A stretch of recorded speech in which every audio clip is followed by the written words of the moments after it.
is with great honor that I introduce my esteemed mentor, the visionary behind the Global Eye International Institute for Leadership, Dr. VGP. Dr. VGP has founded several impactful organizations and has emerged as a reverend international leader, championing minority rights. And without further ado, I invite Dr. VGP to share his opening remarks and shed light on the mission of the Global Eye International Institute of Leadership. So please help me extend a warm welcome to Dr. VGP. Good afternoon, everybody. Thank you, Dr. Grant, for that lovely introduction. I'll request all our young Seva Lead volunteers to please come and take this table, because this forum is intending for all of us non-African Americans to get ourselves enlightened by the rich African American history. So please give it up to the Seva Leads. They are our present American citizens who are going to reach the torch, and their leader, Mr. Rajaram Nags, who's also with us today. We have a galaxy of a part of African American history with us today, with our living legend, Congressman Danny K. Davis. Please give it up for him. And on one side, other side, a person's son who worked with Martin Luther King Jr., the son of Reverend Jesse Jackson Sr., the living congressman, living among his people, Congressman Jonathan Jackson Jr. And we have President Tony Preckwinkle from the Board of Commissioners. Sita Bala, please welcome President Tony Preckwinkle, the President of the Board of Commissioners, who's the first lady President of the Cook County Board of Commissioners who's been with us. Give her a big round of applause, ladies and gentlemen. Dion, could you vacate your seat for her? Give up your seat for her. And then we have the rising star, LaShawn Ford, who is a representative, torchbearer, mentee of Congressman Danny Davis, also with us. And I would just like to say a few words about how this Global Eye International Institute for Leadership was created. It was ushered in last year, 2023, in January, by none other than the young, I would say, laureate, Congressman Jonathan Jackson. The first thing when he did into Congress, he said, VJ, I want an institute to develop leaders. We don't like old men like you still hanging on to the mic. Did you guys hear that? And he wanted ethnic leaders to come to the forefront. So I said, what do we do? He said, create an institute for leadership. You have learned from Danny Davis. We can't clone Danny Davis as yet. Scientists have not yet come to that stage, but we can create an institute for leadership. So he came down to New York City, and we inaugurated, along with Sri Gursami and Sita Bala and the rest of us, the Global Eye International Institute for Leadership. So here we are today with our first primer course. It's a short introductory course. It's like an appetizer or a curtain raiser about African American history to excite all of us to learn more. The Institute will offer every other month a 6-day certificate course on various topics on global sustainability, African American history, on women in power, strategic business development, and we expect to get the best of the best as the faculty and speakers, like you see today, to talk on the different topics. This institute is open for overseas and foreign participants as well as participants across America. The initial offering, we've got over 350 interest already in the last 2 days, inquiring when is the next course, how long is it, how do we enroll to become a certificate course. So Congressman Jonathan Jackson, we'd like to thank you again for creating an institute, and I hope you'll nurture it to live long after all of us. Yes? Thank you, Vijay. Yeah, thank you. And we also have a very special leader with us, Mr. Sam Pitroda. He is an Indian luminary. He was a minister for cabinet rank. If India had cell phones today, we'll call him the father of telecommunications for India. He's here, a very surprise. We thank you, sir, for joining us. And it's a great pleasure. So without further ado, I hand it back to our vibrant young executive director, Dr. Cecilyn Grant. She's a doctor in naturopathy, and she's also the health equity coordinator for State Representative LaShawn Ford's office. She's also the director for community outreach for Medstar Laboratory. Please give it up for Dr. Grant. To our communities across Chicagoland and it is one of the only minority certified clinical comprehensive laboratories in the whole state of Illinois. You would be surprised to know that 85% of Medstar employees are African Americans. Let's give a round of applause for that. And it is also amazing that Medstar Laboratory and its executive leadership believes not only in diversity and inclusivity, but it also believes in supporting women, especially with International Women's Day coming next month. Medstar has 90% of its employees that are women, and it is also with pleasure that I welcome Chief Executive Officer of Medstar, the National Chairman of the Multi-Ethnic Coalition, and the co-founder of the Citizens Alliance for First Gandhi King Center for Nonviolence in Inglewood, the heart of where today's Chicago violence takes place, Mr. Neil Patel.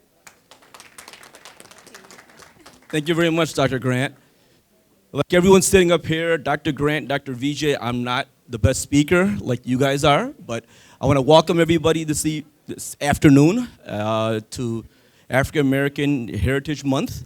It's our honor. We try to do this every year if we can, and thank you all very much for coming this afternoon. We have Dr. Bharat Parai, who's an oncologist who's traveled all the way from Munster, Indiana to be with us to say how much he appreciates the African American history and culture and heritage. Dr. Bharat Parai is an Elise Medal of Honor. He has got a high honor from India, and he is our community leader, the Indian American community godfather, Dr. Bharat Parai. Dr. Vijay Prabhakar, esteemed guests at today's gathering, I thank you for the opportunity to share some of my thoughts about the history of Africa. And when it's history of Africa, I can connect it with United States, where we have 12% of our population that is of African ancestry. I also connect it to India, which is my birth country, where for centuries the Indians have gone to Africa for both educational mission, trade, and business. The history of Africa, at least in last 300-400 years, is tragic. A lot of Africa was colonized, and the people of Africa did not have the opportunity to bring up the living standard of the people in their countries. But that is past. There was also a lot of discrimination, and it was Mahatma Gandhi during his stay in South Africa that fought against colonialism as well as apartheid, and ultimately what he did was a guide to Dr. Martin Luther King and also guide to Nelson Mandela. But that's the history. We need to move forward. And to move forward, we have to learn from people and countries that are successful. What did they do? How did they come up? Take example of Japan. It was destroyed after Second World War. South Korea, they were damaged, significantly hurt after the Korean War. Many European countries, like Germany, they were destroyed in Second World War. So they rebuilt themselves. So what can the African do to try to rebuild them? And when you are considering that, you have to see education as the basis.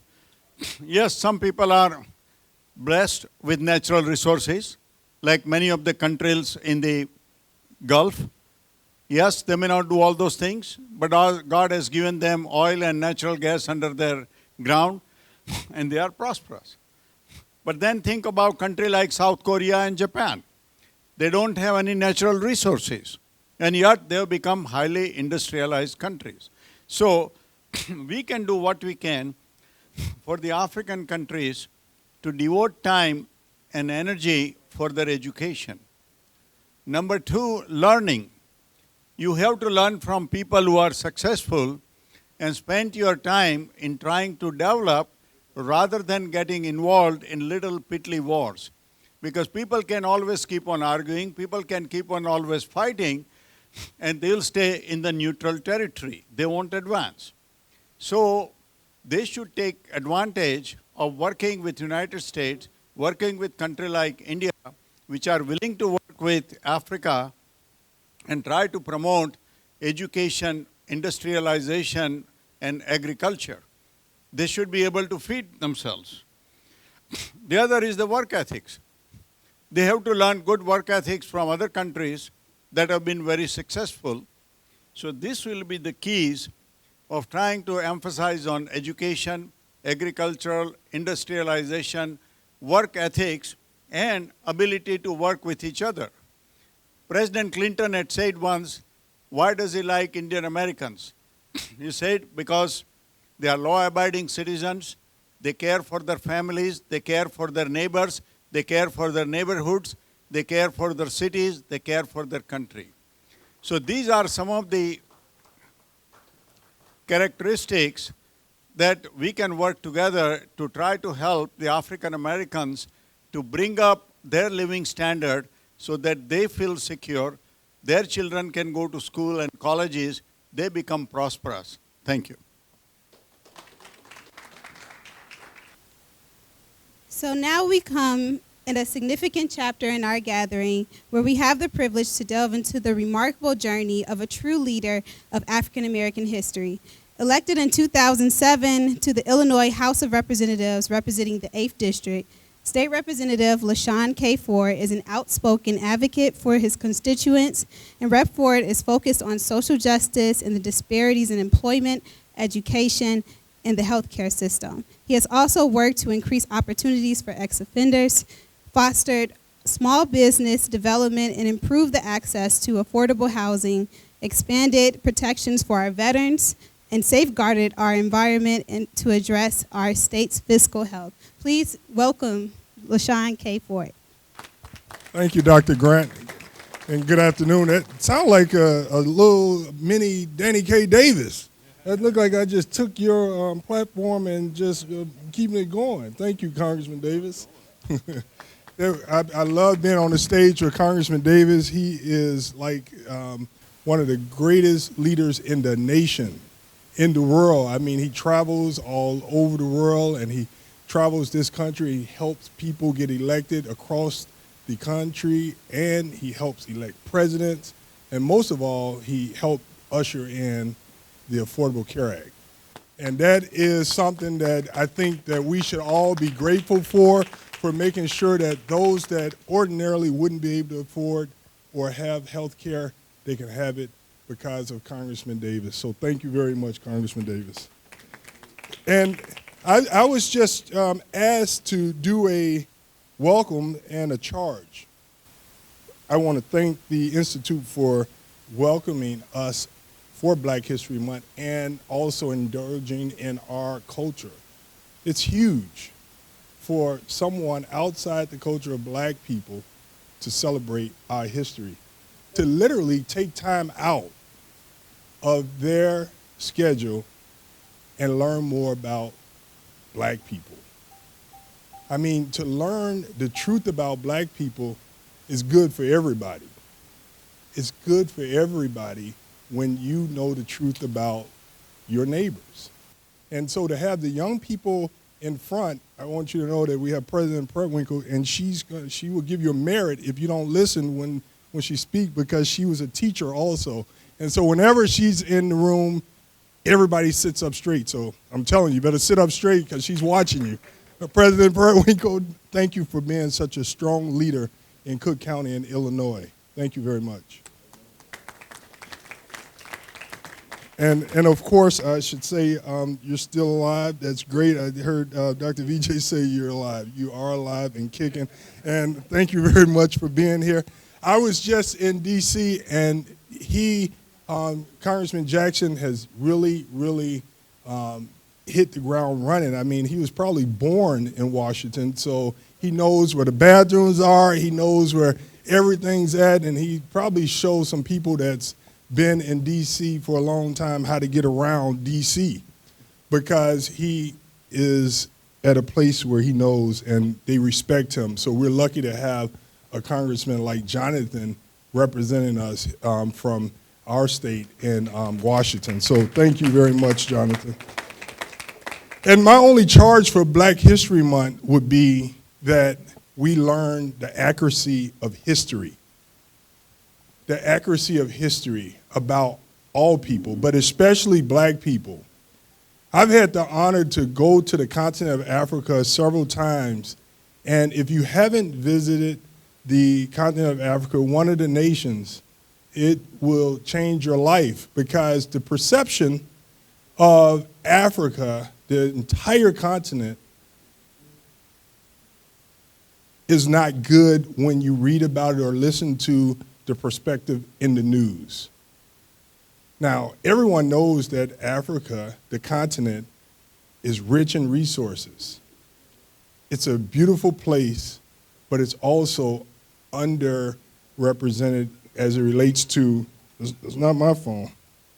I don't want to get in trouble by Madam President having my phone on. So it's a really special place. So if you ever get a chance to visit the continent of Africa, I think it's important. And one of the charges that I have as a state representative is to have accurate history taught in our schools.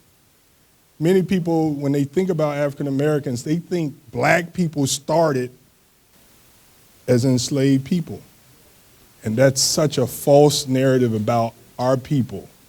The truth is, Black people are and were born into the riches of kings and queens and princesses. That's a big deal. And we were enslaved. We were brought to this country against our will. And if you ever get a chance to go to the dungeons at the point of no return, you will learn the struggle that Black people have gone through and what we have had to live with for generations, the trauma that has been passed on. And so it's really an honor to have the Institute recognize the culture of Black people.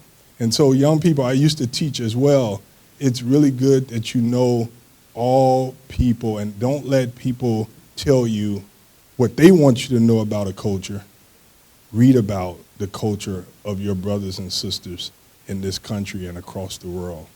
I guess you guys are probably high schoolers, juniors and seniors. What year? Sophomore? See, I've learned already to always go high. When you get my age, you go low. So I figured you guys were probably sophomores, but congratulations, and I really appreciate the Institute for honoring Black people during Black History Month. And I turn it back over to Dr. Grant.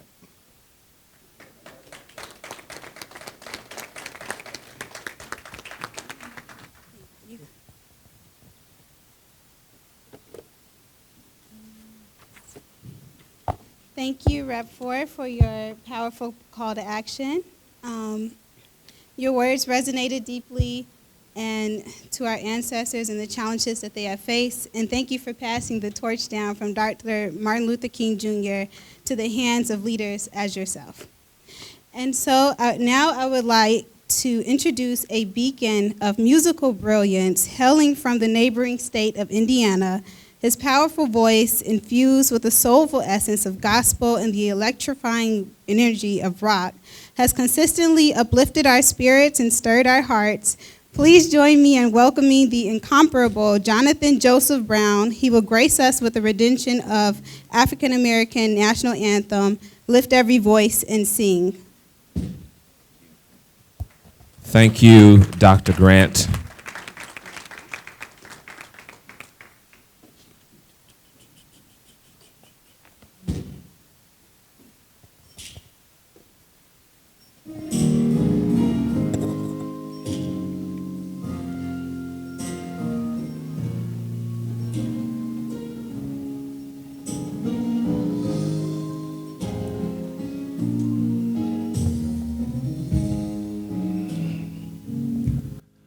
Lift every voice and sing till earth and heaven ring.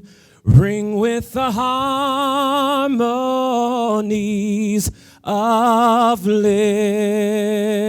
liberty. Let our rejoicing rise high as the listening skies. Let it resound loud as the rolling seas. Sing a song full of the faith that the dark past has taught us. Sing a song full of the hope that the present has brought us. Facing the rising sun of our new day begun, let us march on till victory is won.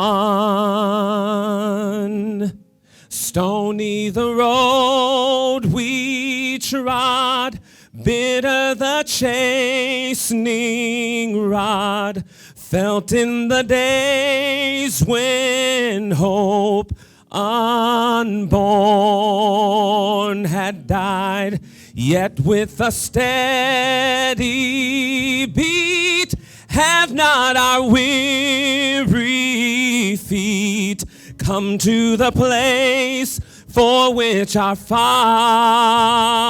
sighed.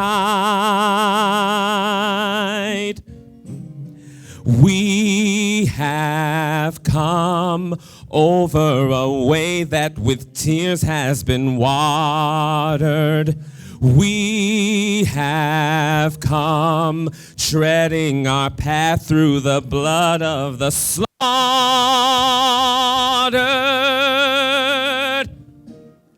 Out from the gloomy past, till now we stand at last, where with white gleam of our bright star is cast. God of our weary years, God of our silent tears, thou who hast brought us thus far on the way, thou who hast by thy might led us into the light, keep us forever in the path, we pray.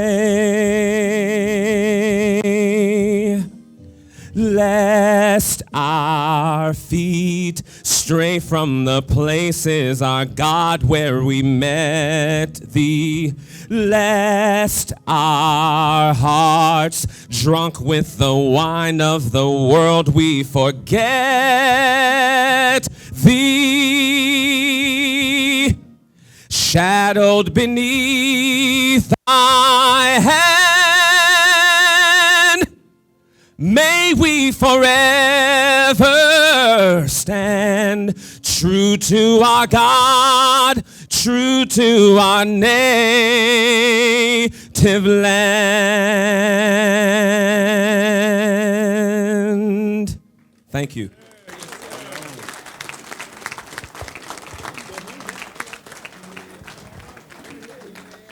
Thank you, Jonathan. That was beautiful. Let's give her another round of applause for Jonathan.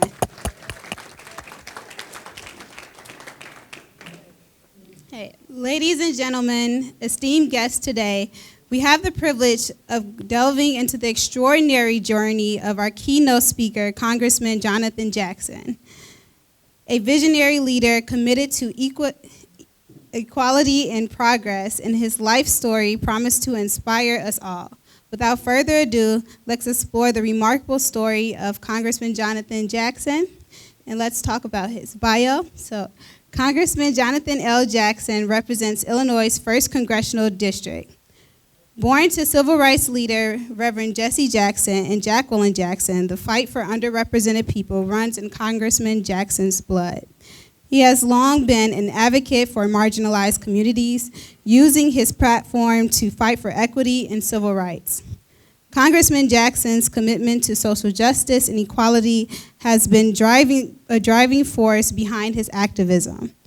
As the national spokesman for the Rainbow Push Coalition, Congressman Jackson raised awareness about the innocence and juvenile justice issues. He was also heavily involved in the Chicago Police Department's false confessions cases, such as those of Daryl Cannon, Oscar Walden, and Johnny Lee Savory. He also played a role in several high-profile human rights and social justice cases, including negotiations with Syrian President Hafez al-Assad for the release of captured American Navy Lieutenant Robert Goodman and the Fidel Castro for the release of 22 Americans held in Cuba. Congressman Jackson grew up in Chicago's South Shore neighborhood. He holds a bachelor's degree in business from North Carolina Agricultural and Technical University and a master's of business administration from Northwestern University's Kellogg School of Business. Jackson has launched several telecom, distribution, and construction businesses. He has also taught finance and entrepreneurship at Chicago City Colleges and was a business professor at Chicago State University. Congressman Jackson now brings his activism to Congress. He is committed to promoting policies that advance equality and justice, improving access to quality education and health care, and protecting the environment. He proudly serves on the House Committee on Agriculture and on the House Committee on Foreign Affairs and is dedicated to working with his colleagues to pass meaningful legislation that will benefit the people of Illinois and the nation as a whole. Please help me welcome Congressman Jonathan Jackson. Thank you so much. Thank you.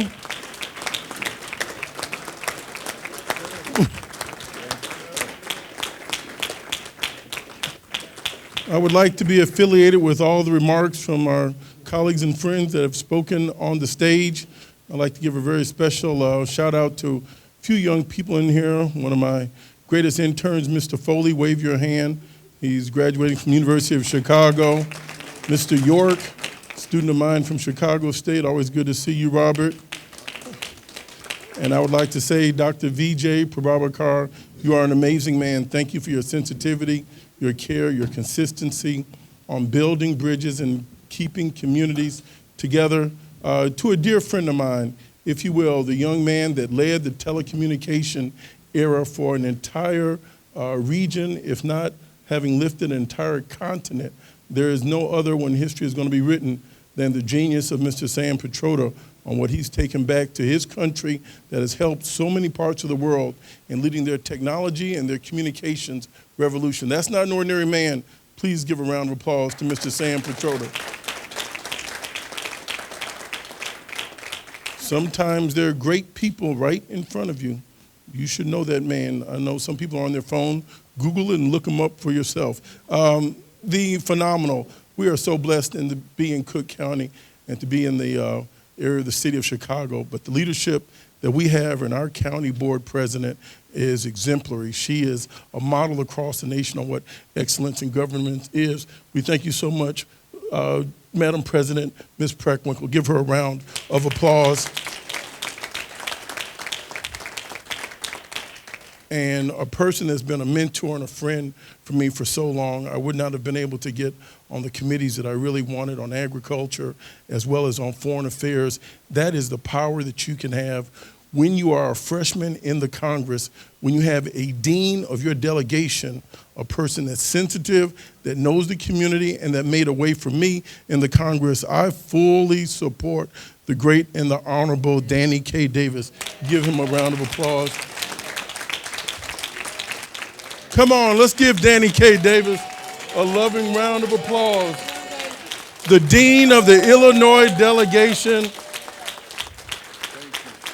a man that delivers, and we want Congressman Davis to finish the job. Just in very brief remarks, thank you, Dr. Vijay, again. Where did African American History Month come from? There was a gentleman, Dr. Carter G. Woodson, that grew up in West Virginia, couldn't go to high school until he was in his 20s. Once he finally made it from West Virginia and graduated high school, having worked in a coal mine, he went over to Kentucky. he ended up going to the first integrated college in the United States of America, Berea College. He wanted to make sure that he could eliminate discrimination and all of the stereotypes. When he got to college, he saw that African Americans and our contributions did not exist on the paper. There was the Anti-Literacy Acts that started in South Carolina that stripped African Americans of their names. What we have gone through has been a very torturous history. Can you imagine if you went to India and saw a bunch of people named Swarovski? You'd say, where do they come from? Had their names been removed, had their names from their families and their towns had all been removed, the culture would be lost. Our culture had been severely hampered with. But through God's grace, we've put things back together and it's still being explored. Dr. Carji Woodson went from the first integrated college in America, Berea College, to the University of Chicago, and says there are no documents of African Americans having made any progress or having made any meaningful contributions in America. He says any people that are viewed like that will be despised. After he graduated from the University of Chicago, he was the second African American to receive a PhD from Harvard. He wanted to make sure that the pages simply weren't all white, that you had to have the black and the white on the page in order to make progress. What was Dr. Carji Woodson's goal? He wanted to make progress.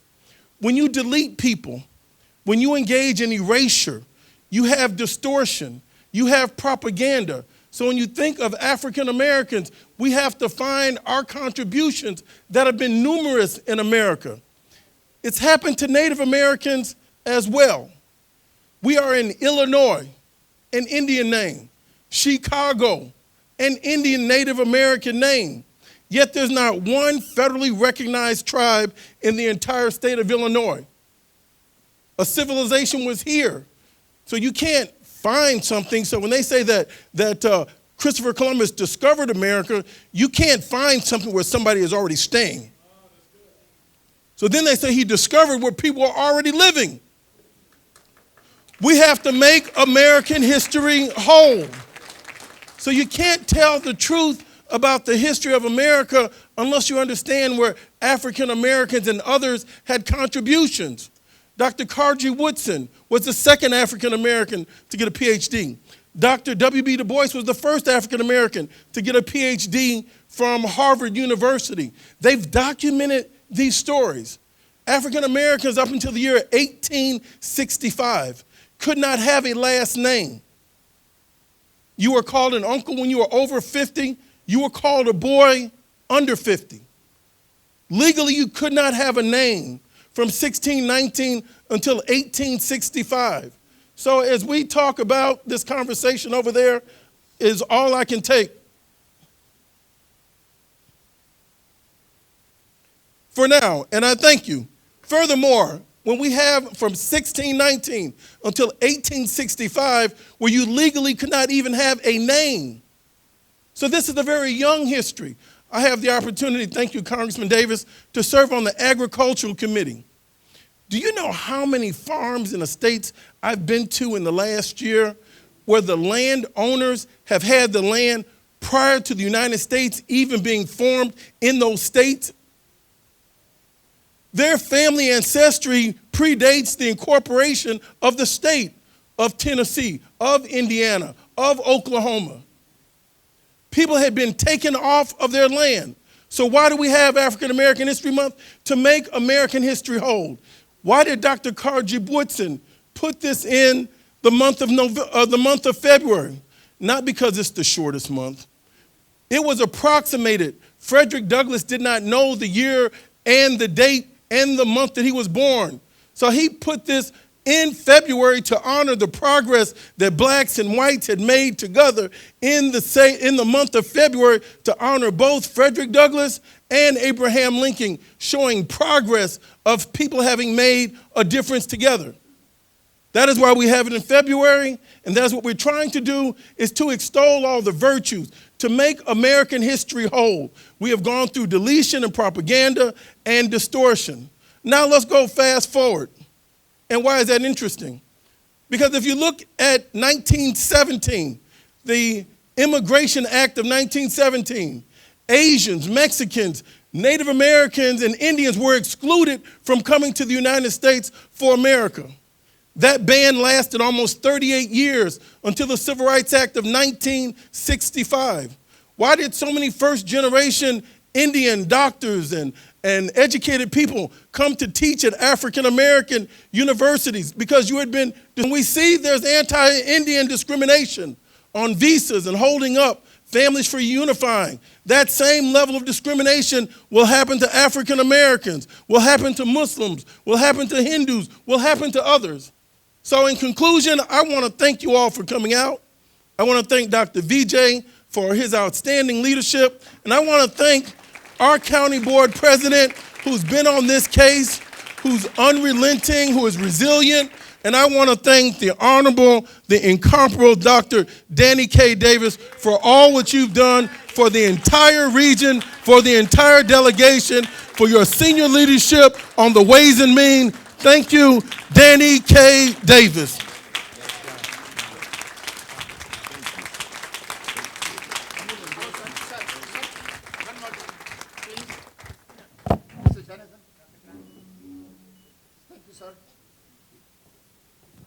Did I say I endorse Danny K. Davis? Okay.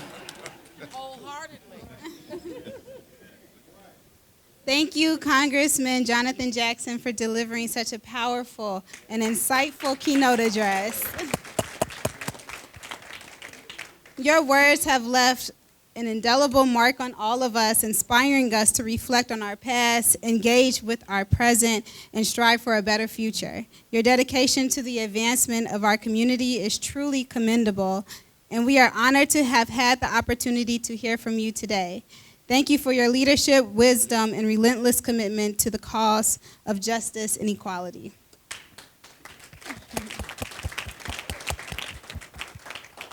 And now we will have a reflection by Christiana Gray. She is 13 years old and an 8th grade student at Calvin Christian School, the youngest of 3 siblings, and resides in Chicago's south suburbs with her family. And at the tender age of 9 months, Christiana began speaking complete sentences and learned to read over 150 words by the time she was 1 year old. Known to her family and peers as being extremely vibrant, friendly, smart, compassionate, and creative, Christiana has found a love for public speaking, singing, dancing, and acting, and is often asked to speak at local public and private schools, churches, organizations, as well as the Rainbow Push Coalition. Please help me welcome Christiana Gray.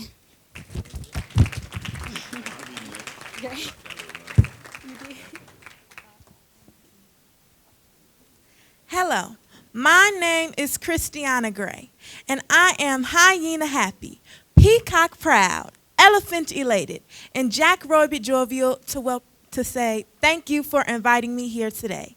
And today I will be reciting for you Letter to Your Flag by an anonymous author.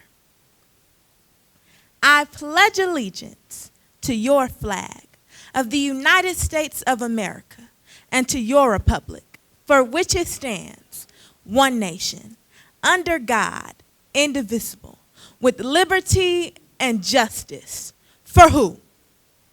For you? For some?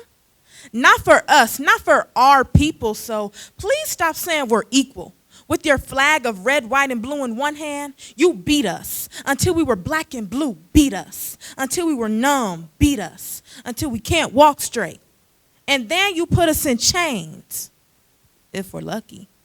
But for the people who weren't so lucky, you tell us to put our hands up as some type of sick tribute to your privilege. And then you pull the trigger. Pull the trigger until our bodies lay down on your ground. Pull the trigger until we make your evening news. And then when our children cry, we have to tell our children in our eyes that it's okay. That you have to be cautious as you walk on these streets. And it's all because of that same racism that we love to say doesn't exist. But we all know. That racism is the reason when we want to put a hood on, we resist. When we want to go get these jobs, we're dismissed at the door. When we want to go shop, we're watched. That racism is the reason that 3 women clenched their purses as I walked through the entrance of this very building. It hurts that I have to remember that you will happily invest more money into the preservation of wildlife than you ever will into the preservation of black life. Let me ask you a question. When you all turn on your TVs and witness another black body laid down on your ground, what do you see? Another murder? Another sad story? Another funeral? I see another mother having to raise a child, another mother raising a son in a single family home. But whenever I say your Pledge of Allegiance, it feels a lot like a root canal or a bullet in my back or a baton to my head or tear gas at a Black Lives Matter protest.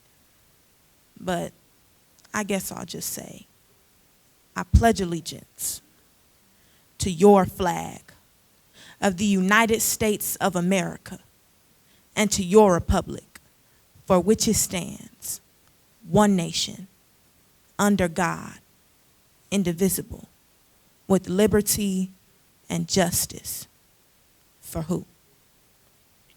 Thank you for all of the delegates here on this stage and in the audience today. Let us never forget to keep striving for excellence. Thank you.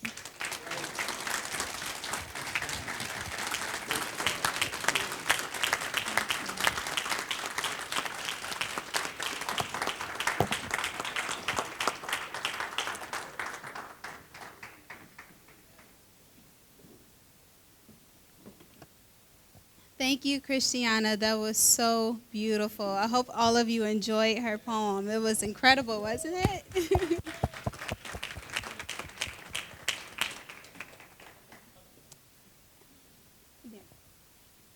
It is with great honor that I introduce Congressman Danny K. Davis, a tireless advocate for justice and equality. Congressman Davis'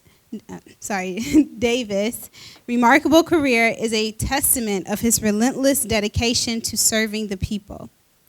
Danny K. Davis was chosen by the people of the 7th Congressional District of Illinois as their representative in Congress on November 5, 1996. He has been reelected by large majorities to succeeding Congresses.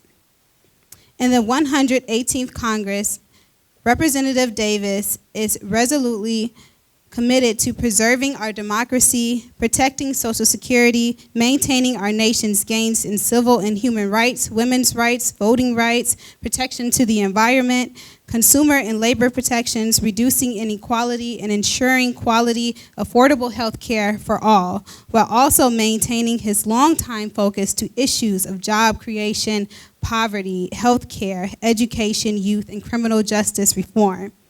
Born in Parkdale, Arkansas, on September 6, 1941, Congressman Davis moved to the west side of Chicago in 1961 after having earned a Bachelor's of Arts degree from Arkansas's A&M and N College. He subsequently earned both master's and doctorate degrees, respectively, from Chicago State University and Union Institute in Cincinnati, Ohio. He is married to Vera G. Davis, has 2 sons, Jonathan and Stacy, who has passed away, and is a member of the Deacon and the New Galley MB Church. Please help me in welcoming Congressman Danny K. Davis.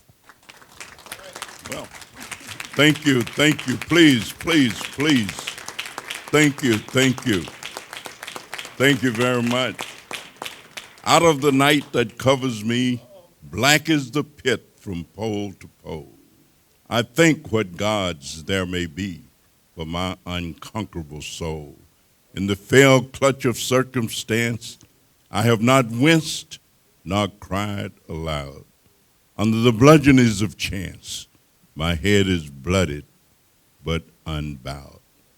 It matters not how straight the gate or how unfortunate to scroll the circumstances of everything that is untold. I am the master of my fate. I am the captain of my soul. I want to thank all of you for the opportunity to say a few words before I run off.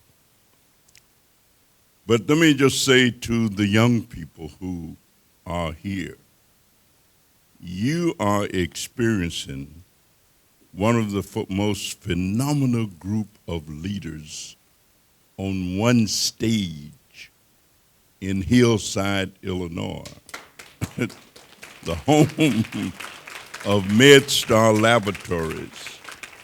And I want to thank Mr. Neil Patel for the Auditorium and for his civic engagement.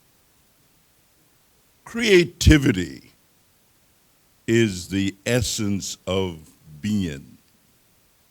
That is to say, there are a lot of different people who have a lot of thoughts and ideas, but VJ, Dr. VJ, is one of the most creative thinkers that I know. And I must say it is unusual for an individual from one racial or ethnic group to be urging and celebrating the origin of another. I mean, that's not something we expect to see all the time. Knowing the history of America and having some awareness of the history of the world. And so that's kind of bridge building. It's unusual.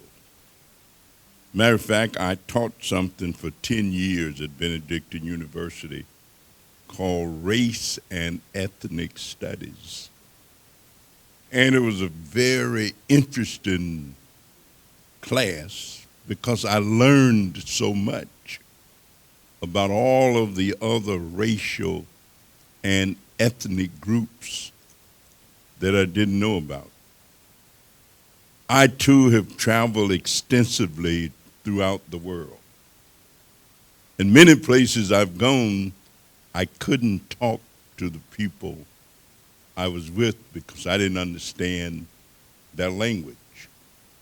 And I had to have an interpreter, somebody else to kind of try and help me just understand what to order on the menu, because I didn't know what it was. And sometimes I would order things and discover that I really didn't like it once I got it. So this business of cross-fertilization, of a different kind of integration in our world, that's pretty unique. And I'm just delighted that I know people who care about it, that I know a Tony Preckwinkle, I know a Sean Walker, that I know a Dr. Sowell, who's my dentist, that I know one of the most exciting young mayors in the state of Illinois, Nathaniel Booker, that I know the person who's going to be the next state's attorney for the largest county in the state of Illinois, second largest county in the United States of America, that I know professional behavior health specialists who themselves, Dr. Green and Dr. Tanya, that I know all these people. And just knowing them reaffirms for me who we are. And while our world has not become, and my last point about history, when I learned to read, I was taught to unlock words. And so history basically kind of meant his story. His story. as I learned a little bit more, then I changed that and started thinking about mystery. Mystery is my story. My story. Mystery, as opposed to just his story or her story, but my story. And so each one of us have our own stories. Each one of us have the opportunity to create history, to make history, to create what has not been, to embellish what is.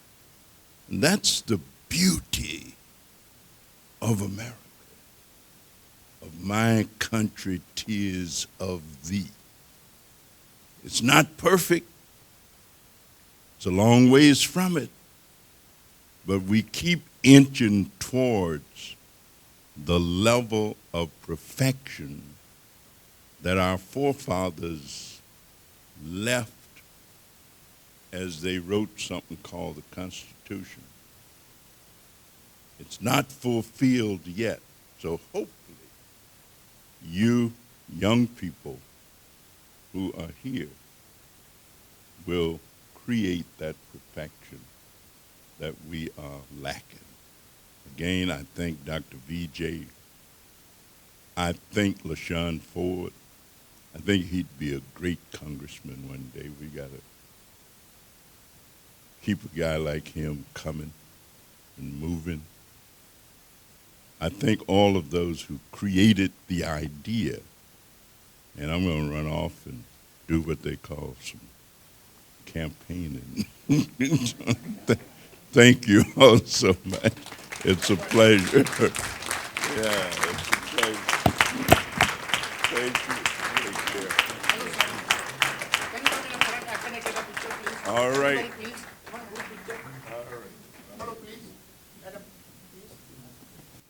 Thank you, Congressman Davis, for those powerful words. Now presenting the Iron Lady of America, Madam President Toni Preckwinkle, Cook County Board of Commissioners, to introduce our next Cook County State Attorney, Clayton Harris III. Thank you. Good afternoon. Good afternoon. I'm very grateful to be here. I want to thank Mr. Patel for providing us with this space. And I want to thank Dr. VJ, of course, who invites me to these events. I want to take a few minutes here to introduce Clayton Harris III, our candidate for State's Attorney. But before I do that, I want to acknowledge two folks who have departed. First of all, Congressman Jonathan Jackson, who was our keynote speaker this afternoon, and then, of course, Congressman Danny Davis, who's the dean of the delegation here in Illinois in Congress. And he's in a tough race. I hope we all remember him on Election Day. He has been in the Congress, I think, since the 1990s. He served for a short period. He and I served for a short period together in the city council, and then, of course, he went on to the county board and to Congress. But I hope that you will remember him on Election Day. He desperately needs your support, so thank you all. This is Black History Month, and we talk a lot about heroes and heroines of our past, and I like to talk about Dr. Martin Luther King, who was, in my view, an American prophet. He said, "The arc of the moral universe is long, but it bends toward justice." The arc of the moral universe is long, but it bends toward justice. And I always say, it doesn't bend of its own volition. It doesn't bend of its own volition. It takes committed people who are willing to work hard, to commit their time and energy to making this country a better place. And I want to introduce now Clayton Harris III, who is our candidate for State's Attorney. We've made a lot of progress in making America a better place, making Cook County a better place, under Kim Foxx, our State's Attorney for the last 8 years. But we have to continue that good work. We have to continue that commitment to criminal justice reform, to fairness, to equity in our criminal justice system. And the only candidate on the ballot who's prepared to do that is Clayton Harris. Please welcome him. How are you doing?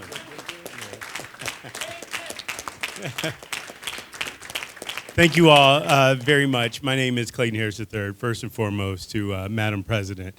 I like that. They called you the Iron Lady. Right, I like that a lot. And Dr. VJ, I appreciate your the honor of being here and speaking in front of you. I am not your keynote speaker, so I will not keep you all long. I am here, though, and while we were sitting up here, Congressman Danny Davis said, leaned over in the voice that he has, and in the draw in which he was speaking, he said, isn't it incredible to be sitting here in a room of non-African Americans celebrating African American history? And I looked, and he said, and he was specifically talking about the young people that are here, he said, that's incredible. So I am honored to be in front of you all as an African American, speaking on African American history because you have deemed that it is important to speak to that. So my remarks, I am running for Cook County State's Attorney, are going to focus specifically on Black history and what's going on right now. And what I would like to remind everybody in the room is that Black history is all of our history. When you look at the history of America, good, bad, or indifferent, everything, every good thing that is happening that is not to the benefit of white individuals has been due to the struggle of African Americans. And in part, you're here because we're here, but we're here because of things like this and the support and the recognition that we've been here. So when we talk about the history of the United States, and I'm a professor over at the University of Chicago, and I teach policing rights in America, we have to look at this union was set up for the advancement of wealthy, white, landowning men. And everything else came secondary at best with that. So when we talk about slavery and then coming out and getting the right to vote, it was denied to everyone who wasn't wealthy, white, landowning men. So now the fact that we all in this room have the right to vote is something that is part of African American history and Black History Month. But what I want to tell you is that Black history is our history. And that's why I'm happy to be here with you all. And that's why I lead off with that. When we talk about the struggle of race, when we talk about being prohibited to speak in our language or to worship our God or to worship the way in which we want, when we talk about hair, and I hope you don't mind me pointing out, but it's beautiful, and maybe I'm just a little jealous on everything else that's going on. But when you talk about that and we talk about turbans or hijabs or anything else like that, they are a result of the struggles of Black history. And I remind you that that means it's your history as well. So when we celebrate this, yes, you're looking at me. You saw Congressman up here. You saw the Representative LaShawn Ford. You saw Madam President. But please make sure that in each one of us standing up here as African Americans, you should see yourself here too, because it is Black history, but it's our history. So as we move forward, and they denied the vote, when people take for granted and they say, and I'm really speaking to you all now because you're young and it's not just you, but other young individuals, and they say that, I'm not going to vote or it doesn't matter. I want you to ask yourself one question. If it didn't matter, why are they so hell-bent on taking it from you? It absolutely matters. So I'm relying on you all to educate yourself on who to vote for. You know, standing up here as a candidate, obviously I want to say, that's what I want to say because I do believe that I am the right candidate for it. But you need to, thank you. But you need to make sure that you educate yourself and that you vote. I stand here, and President Preckwinkle talked about Martin Luther King Jr. What I want to leave you all with is that when people talk about the March on Washington, they're like, it was a Black people's march on Washington. It was not. It was a poor people's march on Washington. The reason why it looked like a Black people's march on Washington is because the resources that are avoided our community, the Black community, was where it was most pronounced. But when we don't look at history, we tend to repeat history. So I need you all to continue looking at Black history as your history and to move forward. We are all in this together. I am very happy and proud to have been able to stand up here for a few minutes and to address you. I'm Clayton Harris III, and I humbly say thank you all.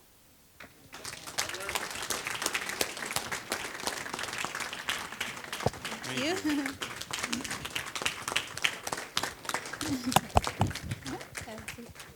Thank you, Clayton, for your Words. Now we will have a 5-minute break. There are light refreshments in the back. When you come back, there will be 2 great panel discussions that you all are going to hear from. So just take 5 minutes to get some light refreshments and then come on back. I'd just like to let you all know we're going to have a meet and greet for the next Cook County State Attorney Clayton Harris on March 8th. Please join us at Chicago Curry House. And we're having a short break, 5 minutes. We have a very interesting panel discussion, men and women. So please stay, help yourselves with light refreshments. There's hot tea also available. And come right back to your seats. Thank you.